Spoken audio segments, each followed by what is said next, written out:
नमस्कार, आप देख रहे हैं यूनाइटेड जेके और मैं हूं सुरिंदर शर्मा। एक बड़ी खबर और बड़ी ब्रेकिंग और बड़ा अपडेट जो है वो लद्दाख को लेकर है कि जिस तरह से लेह लद्दाख में पिछले कुछ दिन से जो माहौल बना हुआ है, जो तनावपूर्ण माहौल बना हुआ है, और इस बीच जो डेवलपमेंट्स हुई, सोनम वांगचुक जो कि एनवायरमेंटलिस्ट हैं, पर्यावरण विशेषज्ञ हैं, उनको जिस तरह से अरेस्ट किया गया है, अब पूरी तरह से ये जो डेवलपमेंट्स हुई है, ये सोनम वांगचुक और उनकी गिरफ्तारी के साथ जो है वो पूरी तरह से एक अलग दिशा में, अलग डाइवर्शन जो है वो इसमें देखी जा रही है। वो ये एक बड़ा खुलासा जो है वो आज किया गया है। जो डीजीपी हैं इस वक्त लद्दाख के, एसडी सिंह जम्वाल, उनकी तरफ से आज एक प्रेस कॉन्फ्रेंस की गई और उस प्रेस ब्रीफिंग में एसडी सिंह जम्वाल ने यह खुलासा किया कि सोनम वांगचुक के जो तार हैं वो पाकिस्तान के साथ जुड़े हुए हैं और ये सारी चीजें जो है वो अभी अंडर इन्वेस्टिगेशन है। अजीत सिंह जम्वाल ने यह भी खुलासा किया कि लद्दाख पुलिस ने एक पीआईओ यानी पाक इंटेलिजेंस ऑपरेटिव उसको गिरफ्तार किया है और उससे यह भी जानकारियां मिली हैं कि जो सोनम वांगचुक के साथ उसका जो बातचीत थी, जो कनेक्शन था, वो पिछले काफी समय से था और वो जो है इसका फीडबैक यानी पीआईओ पाकिस्तान इंटेलिजेंस जो ऑपरेटिव था, वो सारा फीडबैक जो सोनम वांगचुक के साथ जो बातचीत चलती थी, वो फीडबैक जो है वो पाकिस्तान को दिया जाता था। तो ये बड़ा खुलासा या एक जो बड़ा टर्न या बड़ा डेवलपमेंट इस पूरे घटनाक्रम को लेकर माना जाए वो ये कि सोनम वांगचुक के जो तार हैं वो अब सीधे सीधे पाकिस्तान के साथ जुड़ते हुए दिखाई दे रहे हैं। फॉरेन फंडिंग का मामला तो पहले ही जो है वो चल रहा है कि फॉरेन फंडिंग को लेकर जिस तरह से आपने ये सारी चीजें देखी भी कि जो एनजीओ उनकी चल रही है, फॉरेन फंडिंग का जो लाइसेंस था उसका रद्द कर दिया गया है और पाकिस्तान और बांग्लादेश इसके साथ भी जो उनके दौरे रहे हैं, वहां पे क्या कुछ उन दौरों के दौरान हुआ और उन चीजों को भी जो अब जो एजेंसीज है वो खंगाल रही हैं, वो इन्वेस्टिगेट कर रही हैं। मिनिस्ट्री ऑफ होम अफेयर्स जो है वो उसकी तरफ से ये सारी चीजें जो है वो देखी जा रही हैं। सोनम वांगचुक जो है वो इस वक्त राजस्थान की जोधपुर जेल में उनको जो है वो रखा गया है और इसके साथ साथ ही जो एसडी सिंह जम्वाल है, डीजीपी लद्दाख, उन्होंने इस प्रेस ब्रीफिंग में यह भी खुलासा किया कि जिस दिन ये घटना हुई, जिस दिन ये वारदात हुई, जिस तरह से जो वहां पे प्रदर्शन के दौरान और हिंसा जो है वो भड़की, उस दिन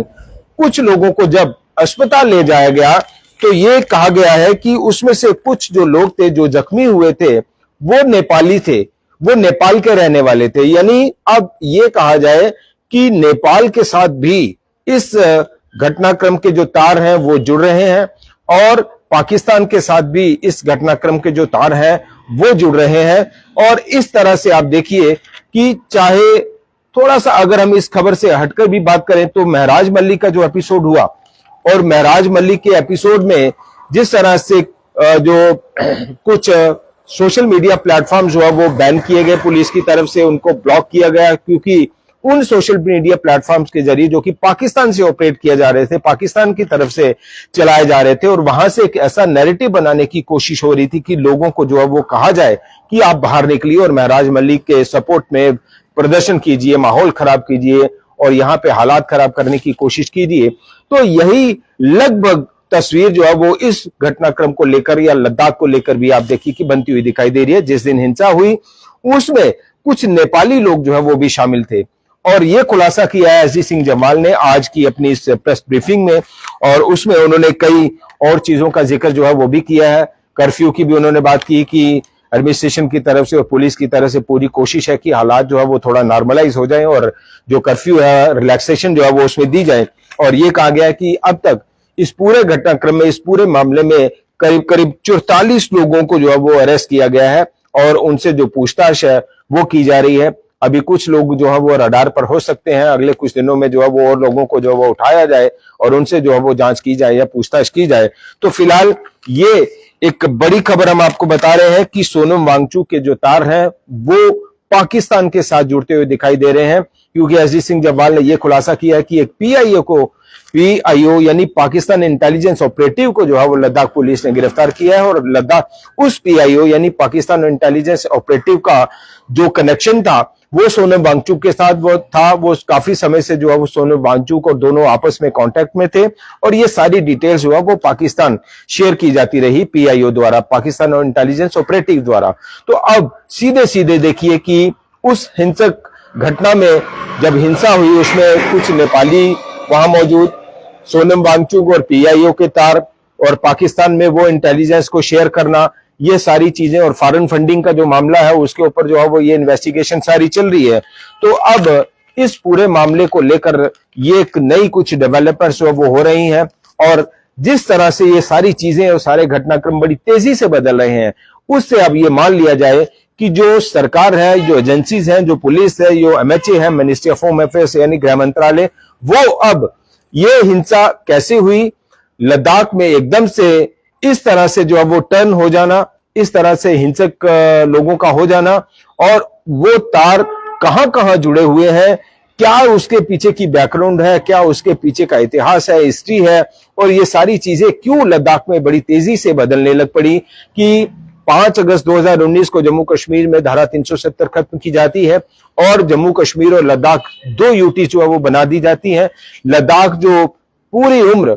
यूटी मांगता रहा कि हमें यूनियन टेरिटरी दे दी जाए, और 5 साल के अंदर ही वो स्टेट के मुद्दे पर जो है वो क्यों शिफ्ट करता है। हमें लगता है कि गृह मंत्रालय जो है वो अब पूरी तरह से इन चीजों को खंगालने में लगा हुआ है, इन तथ्यों को खंगालने में लगा हुआ है, इसकी बैकग्राउंड में जाने में लगा हुआ है। और दूसरी तरफ जो एक हालात इस वक्त बने हुए हैं लद्दाख में, एक तो ये कि जो कर्फ्यू लाइक सिचुएशन अभी भी बनी हुई है, शिक्षण संस्थान अभी भी जो है वो आज भी बंद थे, और इसके अलावा जो अपेक्स बॉडी है,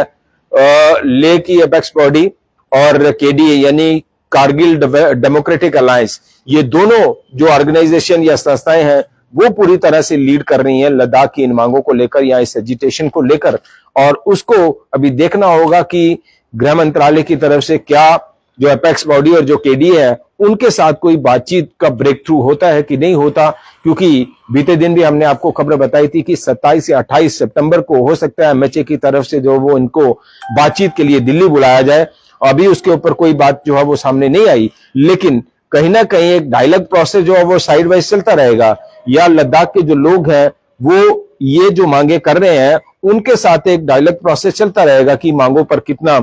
अमल करना है या कितनी मांगे जो है वो कंसीडर करनी है या नहीं करनी। लेकिन दूसरी तरफ साइमल्टेनियसली ये जो पीछे जो एक खिचड़ी बन रही थी इस पूरे माहौल की, उसके तार कहां कहां जुड़े हुए हैं, उस पर अब एजेंसीज और जो एमएचए है वो बड़ी जबरदस्त तरीके से इसके ऊपर जो है वो अब काम कर रहा है। और उसी कड़ी में ये बड़ा खुलासा जो है वो किया है अजीत सिंह जम्वाल जो कि director general of police Ladakh है, उन्होंने कि सोनम वांगचुक और पीआईओ पाकिस्तान इंटेलिजेंस ऑपरेटिव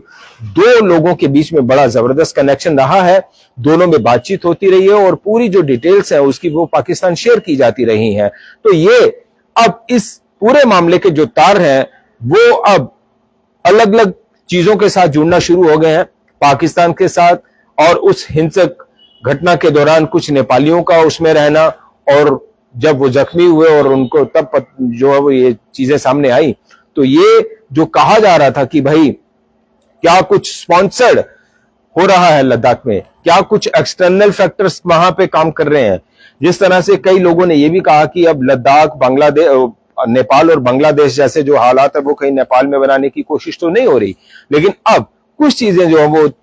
धीरे धीरे से सामने आना शुरू हो गई हैं। हालांकि जो अपेक्स बॉडी है और जो केडी है उसने बाकायदा अपनी प्रेस कॉन्फ्रेंस में ये कहा कि भाई ये स्पॉन्सर नहीं है, ये लद्दाख के लोगों की एजिटेशन है और लद्दाख के लोगों की मांग को लेकर ये एजिटेशन अभी चलती रहेगी। लेकिन दूसरी तरफ जो है वो सरकार या एजेंसीज या कुछ लोग जो थिंक टैंक्स है वो ये भी मान रहे हैं कि कहीं ये स्पॉन्सर तो नहीं, अब ये स्पॉन्सर है कि नहीं है, उन चीजों के ऊपर जो एजेंसीज हैं वो अब काम कर रही हैं और बहुत सारी चीजें बड़ी तेजी से लद्दाख घटना को लेकर या लद्दाख को लेकर बदलती हुई दिखाई दे रही हैं। फिलहाल इतना ही, देखते रहिए यूनाइटेड जेके।